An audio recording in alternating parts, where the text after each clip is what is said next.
अब बात करते हैं अपन व्यापक रूप।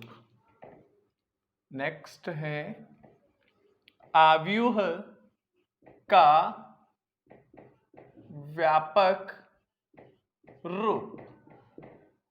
देखो किसी भी आव्यूह को, मैट्रिक्स को व्यापक रूप में कैसे लिखते हैं, जनरल फॉर्म में कैसे लिखते हैं, बहुत ही शानदार तरीके से देखेंगे। मैंने कहा मान लीजिए कोई मैट्रिक्स ए है जिसके अंदर m रो है और n कॉलम है। मान लीजिए कोई मैट्रिक्स है जिसके अंदर m रो है, रो की संख्या कितनी m, r1 r2 r3, आगे बढ़ते गए कहीं ri और लास्ट में rm। तो नंबर ऑफ रोज की संख्या कितनी है, पंक्तियों की संख्या कितनी है, m है। और हमारे पास n स्तंभ है, c1 c2 c3 कहीं cj और लास्ट में cn तक। तो मैंने कहा अगर किसी भी आव्यूह में नंबर ऑफ रो, पंक्तियों की संख्या m है तथा स्तंभों की संख्या n है तो उसका क्रम क्या हो जाएगा बेटा, m इंटू n।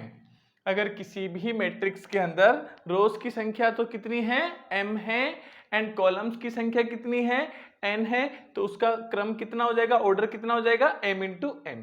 तो देखो इसको जनरल फॉर्म में कैसे लिखते हैं कि फर्स्ट रो जो पहली पंक्ति है उसके एलिमेंट्स कैसे लिखते हैं, उसके अवयव कैसे लिखते हैं, a11 a12 a13, आगे a1j और लास्ट में a1n।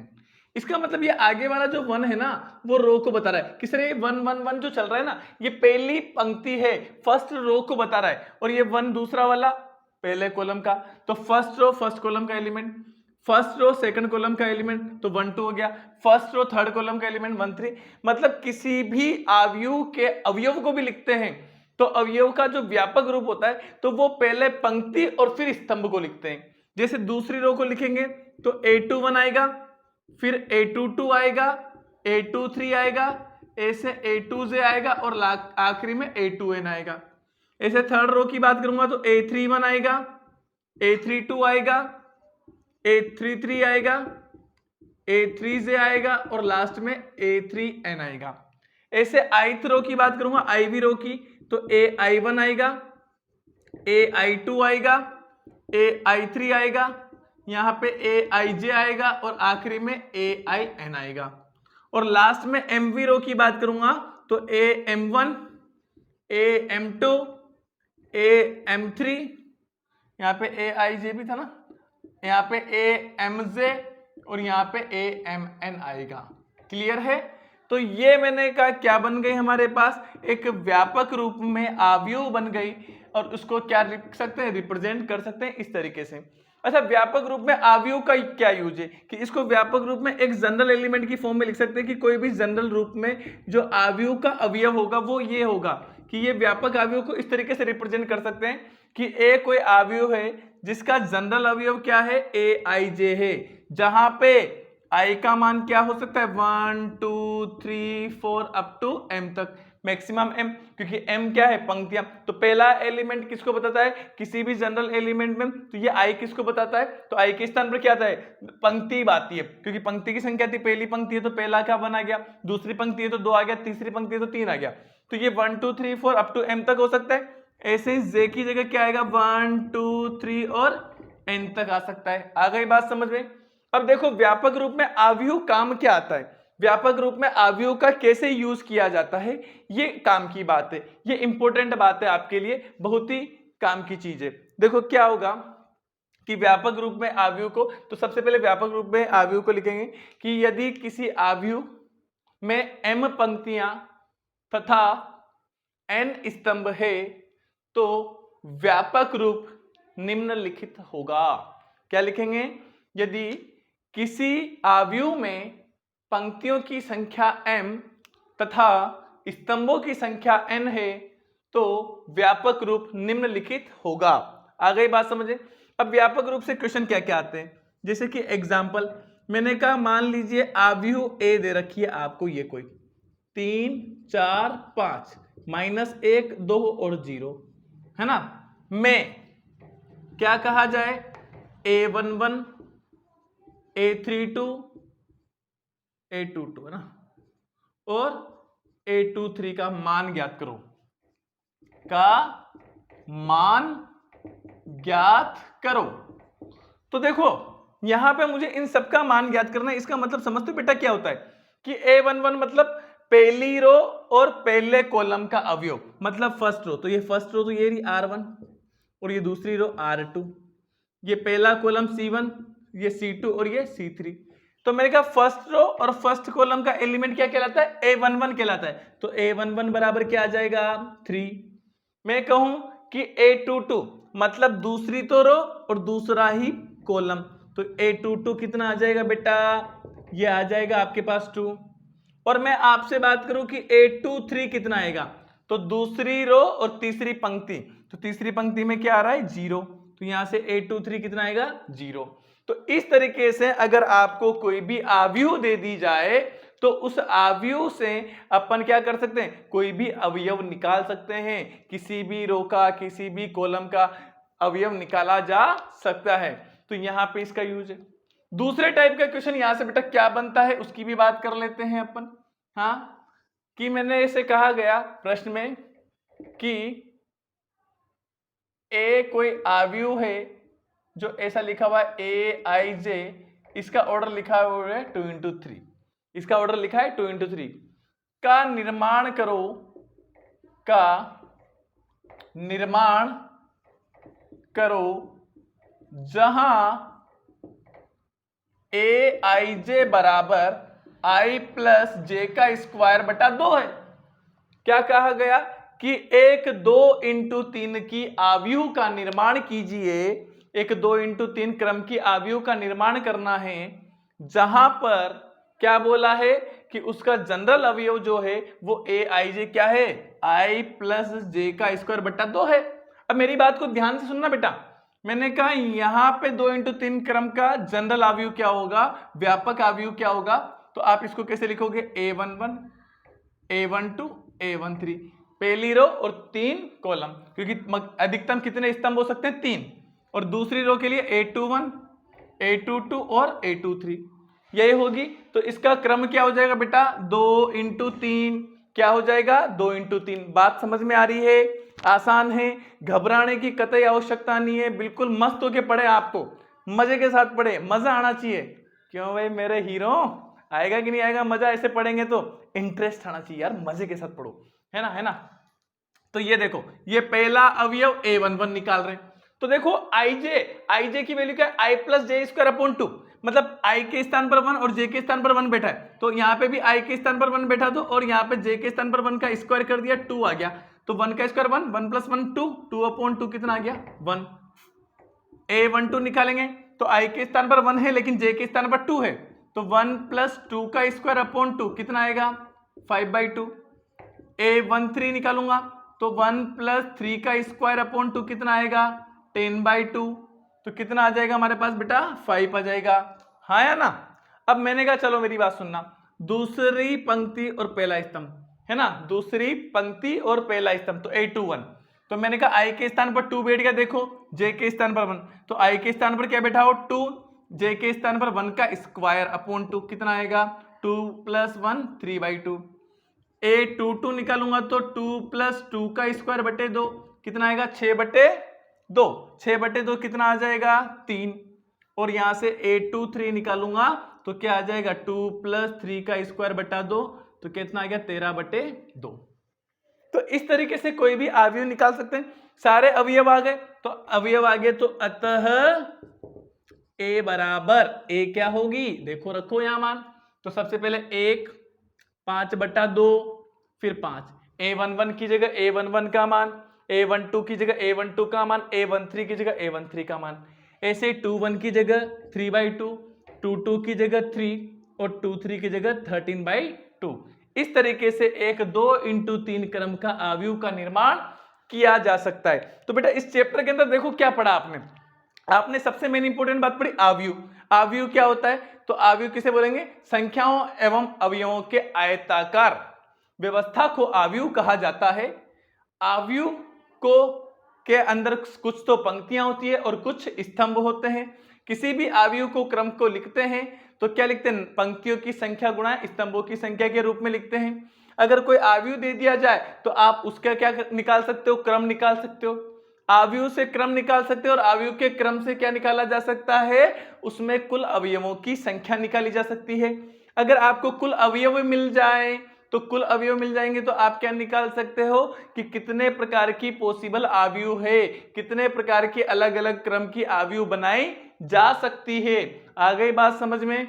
अगर वहां से आगे बात करें तो अपन इसके बाद बात करी व्यापक रूप में, तो व्यापक रूप में कोई भी अवयव दे रखा है तो व्यापक रूप से अपन क्या निकाल सकते हैं कि किसी भी अवयव के किसी भी एलिमेंट के बारे में, किसी भी अवयव के बारे में अपन पता कर सकते हैं और किसी भी क्रम की अवयव का निर्माण भी यहाँ पे किया जा सकता है। जैसे कि यहाँ पे 2 into 3 क्रम के अवयव का निर्माण किया कि नहीं किया आपने, जो किससे किया, एक व्यापक अवयव के रूप में किया। एक व्यापक अवयव का मान aij का मान दे रखा था आपको i + j²/2। उम्मीद है आपको सारी बात समझ में आई होगी, एक एक क्वेश्चन एक एक पॉइंट समझ में आया होगा। पूरे मन के साथ, पूरे विश्वास के साथ पढ़ो बेटा, मजा आना चाहिए, लगना चाहिए कि गणित पढ़ रहे हैं, क्योंकि वैसे भी आप मेरे शानदार प्यारे प्रियतम स्टूडेंट हो और मुझे आपके ऊपर पूर्ण विश्वास है कि यहां पढ़ने वाला हर बच्चा 100 में से 100 के लिए पढ़ता है और मुझे पूरा विश्वास है कि आप मुझे 12वीं बोर्ड की परीक्षा के रिजल्ट के बाद मुझे गणित की मार्कशीट दिखाओगे और बोलोगे कि सर देखिए मेरे 100 में से 100 आए। तो बताओ आप लाओगे कि नहीं लाओगे? अरे लाओगे कि नहीं लाओगे मक्कारों? लाएंगे, सब लेके आएंगे पूरा। हाँ, घर पे बोलो हाँ लेकर आएंगे, मन से बोलो, पूरे विश्वास से बोलो, क्योंकि आप सब मेरे क्या हो, जिगर के टुकड़े हो। तो एक बार लिख लीजिए मेरे लालों, मेरे हीरे जवाहरातों,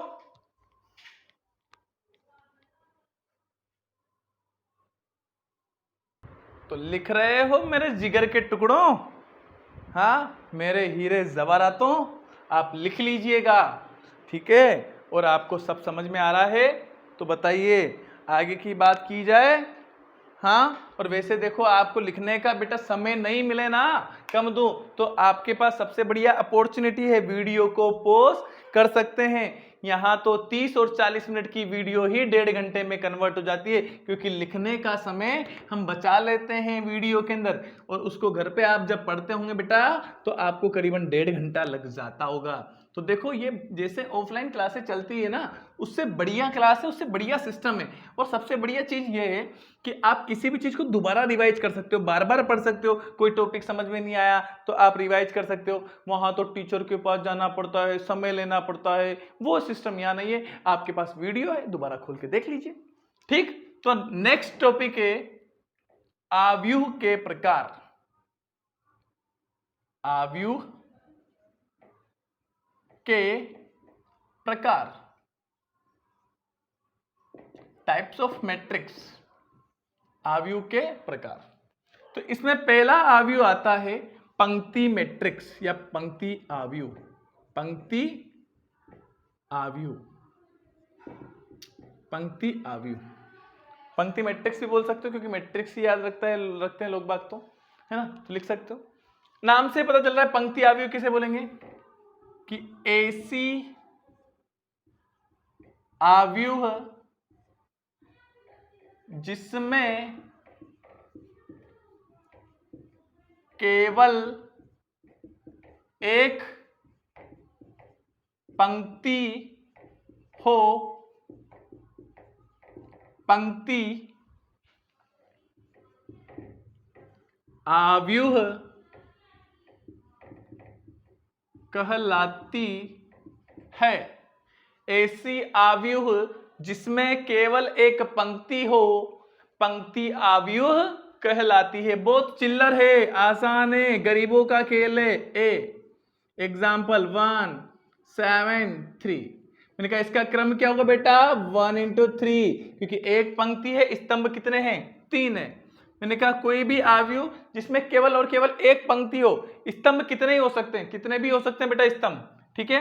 एक और उदाहरण लिख लो, 2 3/2 -1 4 5, ठीक। 1 into 5, पंक्तियों की संख्या 1 है और स्तंभों की संख्या कितनी है 5 है। तो स्तंभ कितने ही हो सकते हैं, जबकि पंक्ति कितनी होनी चाहिए, एक होनी चाहिए। तो ऐसा आव्यूह जिसमें केवल और केवल एक पंक्ति हो, पंक्ति आव्यूह कहलाती है। दूसरा, स्तंभ आव्यूह।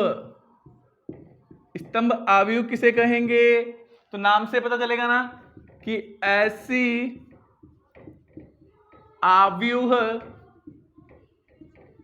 जिसमें केवल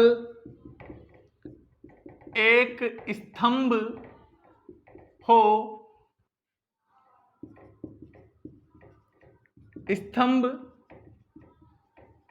आव्यूह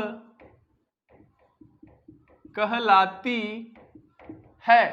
क्लियर? उदाहरण लिख लीजिए, 1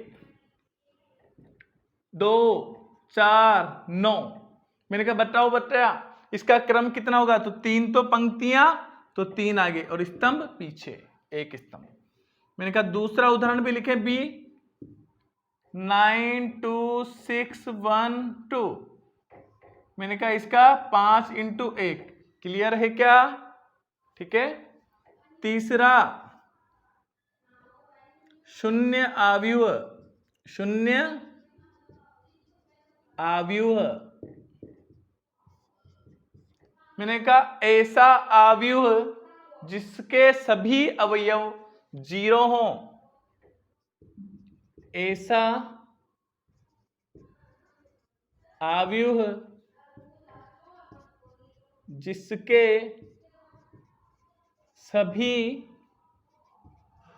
अवयव 0 मतलब 0 हों। शून्य आव्यूह कहलाता है। इसे शून्य द्वारा प्रदर्शित किया जाता है। इसे शून्य के द्वारा प्रदर्शित किया जाता है। उदाहरण लिख सकते हैं बेटा इसके अंदर, एग्जाम्पल ए, कोई भी आव्यूह लिख दो जिसके अंदर सारे अवयव क्या हो, 0 हो, तो शून्य आव्यूह कहलाता है। इसको किसके द्वारा लिखा जा सकता है, 0 के द्वारा। तो ऐसा भी हो सकता है 0 0 0 0 0 0। ये किस और क्रम का है, 2 × 2 का, और ये किस क्रम का है, 2 × 3 का।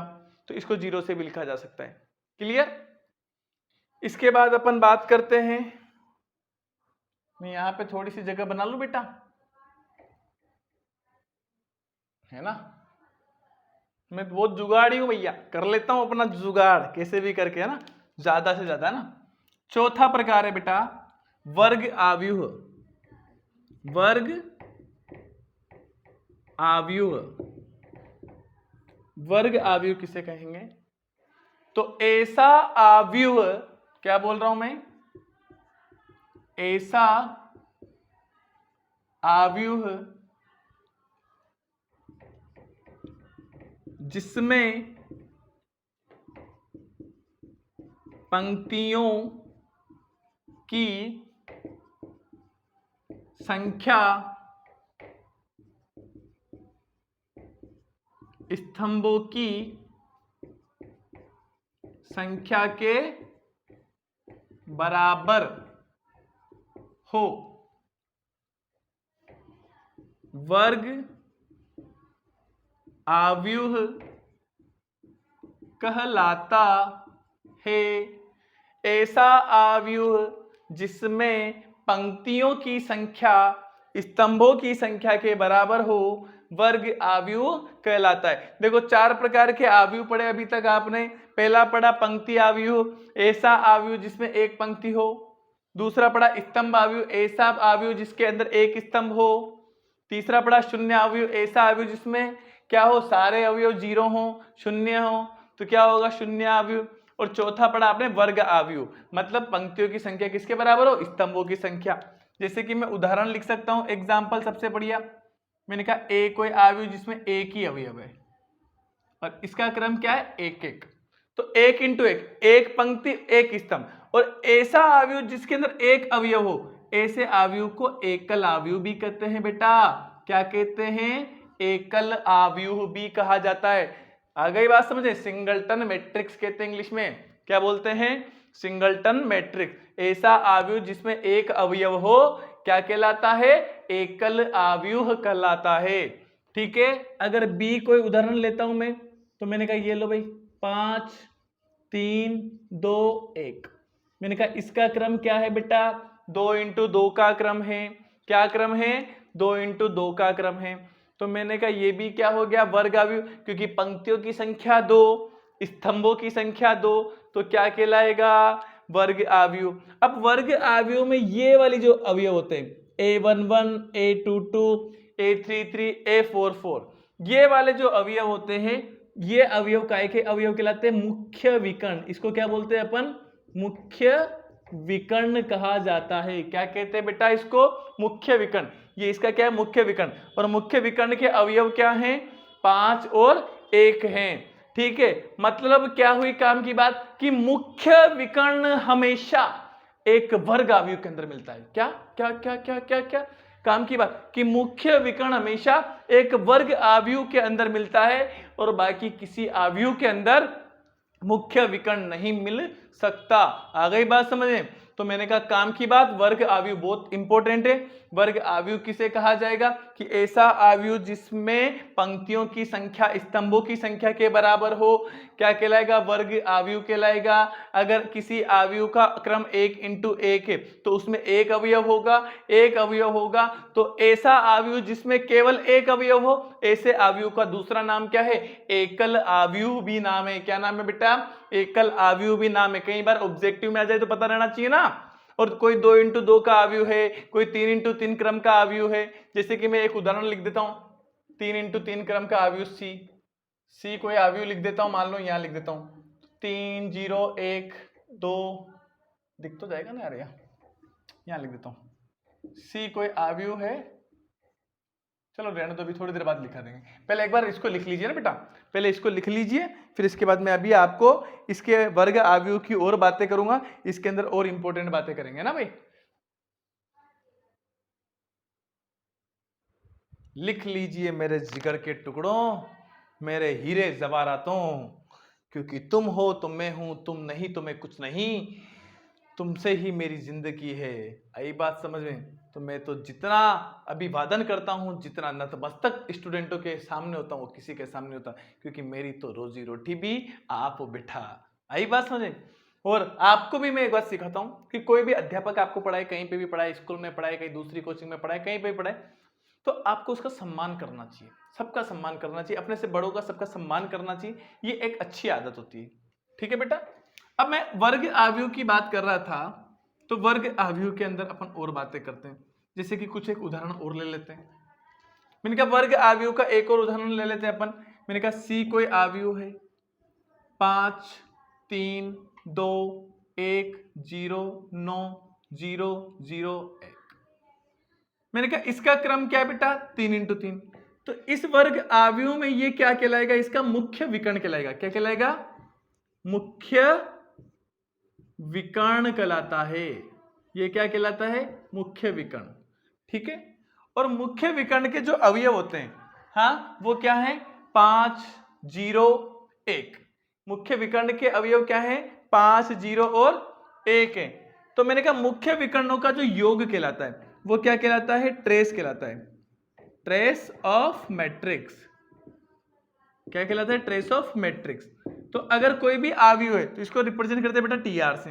हालांकि सिलेबस में नहीं है पर मैं पढ़ा रहा हूं आपको कि जैसे आपको मैट्रिक्स ए का ट्रेस निकालने की बात कही, तो मैट्रिक्स ए में मुख्य विकर्ण का अवयव क्या है? एक ही है, तो 5 आ जाएगा। मैं कहूं कि आप ट्रेस निकालिए मैट्रिक्स बी का, अवयव बी का, तो इसमें क्या करना है? 5 + 1 करना है, 6 आ जाएगा। मैं कहूं कि मैट्रिक्स सी का ट्रेस निकालो, तो इसमें क्या है? मुख्य विकर्ण के अवयव 5 + 0 + 1 कितना आएगा? 6 आ जाएगा। तो किसी भी अवयव के मुख्य विकर्णों का योग क्या कहलाता है? उस अवयव का ट्रेस कहलाता है। क्या कहलाता है? ट्रेस कहलाता है। क्लियर है? तो लिख लीजिए मैं फटाफट से, आसान है। तो अपन ने 4 प्रकार अवयव के पढ़ लिए हैं। आगे की बात और करते हैं अपन। ठीक है, 4 प्रकार हो गए अवयव के। ठीक है, लिख लीजिए इसको। इसके बाद अगला है विकर्ण अवयव। पांचवा प्रकार है बेटा विकर्ण अवयव। विकर्ण अवयव, ठीक है, इंग्लिश में बोलते हैं डायगोनल मैट्रिक्स। क्या बोलते हैं? डायगोनल मैट्रिक्स, है ना। थोड़ी इंग्लिश भी याद होनी चाहिए यार, अच्छा लगता है ना। ठीक, अब विकर्ण अवयव की बात करता हूं। तो विकर्ण अवयव किसे कहेंगे? तो नाम से पता चल रहा है पहली बात तो विकर्ण होता किसके अंदर है, मुख्य विकर्ण किसके अंदर होता है? तो वर्ग अवयव के अंदर। तो अगर किसी भी वर्ग अवयव के मुख्य विकर्ण को छोड़कर बाकी सारे अवयव क्या आ जाएं? शून्य आ जाएं, तो अवयव कैसा कहलाएगा? मुख्य विकर्ण अवयव कहलाएगा। तो देखो विकर्ण अवयव किसे कहेंगे? कि ऐसी वर्ग अवयव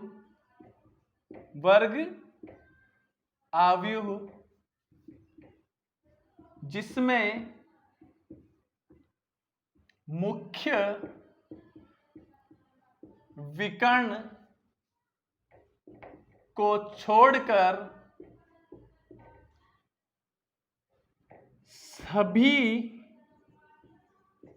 अवयव शून्य हो तो ऐसा अवयव क्या कहलाता है?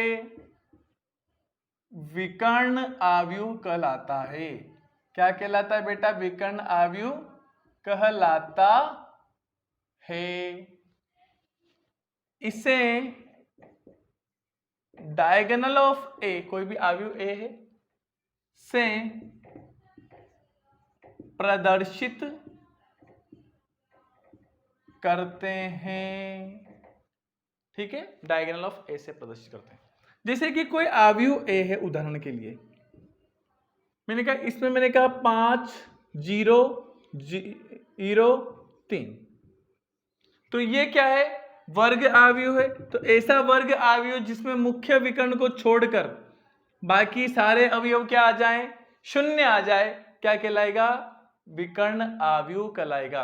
इसी अवयव को कई किताबों में ऐसे रिप्रेजेंट किया जाता है डायगोनल ऑफ 5,3। इसका मतलब क्या बेटा? कि डायगोनल ऑफ 5,3 मतलब ये एक विकर्ण अवयव है जिसके मुख्य विकर्ण के अवयव क्या है बेटा? 5 और 3 है। एक एग्जांपल और ले लीजिए बी। मैंने कहा 3 0 0 0 2 0 0 0 4।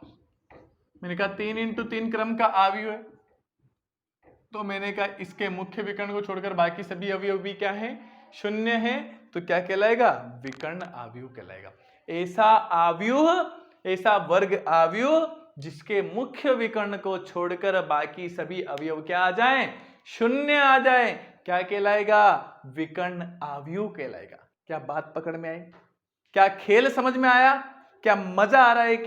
क्या पता चल रहा है कि चैप्टर में तो कुछ है ही नहीं, लल्लू चैप्टर है, लल्लू। हाँ, इसको तो लल्लू नाम का बालक भी कर सकता है, इसको तो आलिया भी कर सकती है। आई बात समझ में?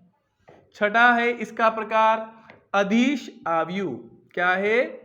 अदिश अवयव। अगर किसी भी विकर्ण अवयव के मुख्य विकर्ण के सभी अवयव समान हो, या किसी वर्ग अवयव के मुख्य विकर्ण के सभी अवयव समान हैं तथा शेष अवयव शून्य हैं, तो अवयव कैसा कहलाएगा? हाँ, अदिश अवयव। तो मैं इसको ऐसा लिख सकता हूं कि ऐसा विकर्ण अवयव जिसके मुख्य विकर्ण के सभी अवयव समान हो, अदिश अवयव कहलाता है ऐसा आव्यूह जिसके मुख्य विकर्ण के सभी अवयव समान हो, अदिश आव्यूह कहलाता है। उदाहरण लिख लीजिए, एग्जाम्पल ए, मैंने कहा ये लो भाई 2 0 0 2, बस मैंने कहा दोनों अवयव क्या है, बराबर है। क्रम क्या है बेटा, 2 × 2। एक और लिख लीजिए बी, 7 0 0 0 7 0 0 0 7। मतलब एक अदिश आव्यूह क्या होता है, एक तरह का विकर्ण आव्यूह होता है, बस इसके मुख्य विकर्ण के सारे अवयव क्या होते हैं बेटा, बराबर होते हैं। सारे क्या होते हैं, बराबर होते हैं। क्लियर है। तो यहां से आपने कई की बात कर ली आज की क्लास के अंदर। आज की अपन ने थोड़ी सी बात करी कि भाई आव्यूह क्या होता है, आव्यूह की परिभाषा क्या होगी, आव्यूह का क्रम क्या होगा, आव्यूह के प्रकार क्या होंगे। और प्रकार में आपने 6 प्रकार पढ़ लिए हैं। आगे के 1-2 प्रकार और बच रहे हैं यहाँ पे, जिसके अंदर अपन इकाई आव्यूह और त्रिभुजाकार आव्यूह इन दोनों की बात करेंगे। फिर इक्विलिटी की बात करेंगे, इक्विलिटी ऑफ मैट्रिक्स है ना, आव्यूह की समानता की बात करेंगे। फिर उसके बाद आपकी एक्सरसाइज 3.1 एक्सरसाइज स्टार्ट करेंगे। तो नेक्स्ट क्लास के अंदर अपन सारी बातें इनकी करेंगे, ठीक है। बाकी हंसते रहिए, मुस्कुराते रहिए, देखते रहिए मैथमेटिक्स का show. Okay, then nice meeting you. इसी तरीके से हमारे साथ जुड़े रहें और मेहनत करते रहें, प्रयास करते रहें बेटाओं।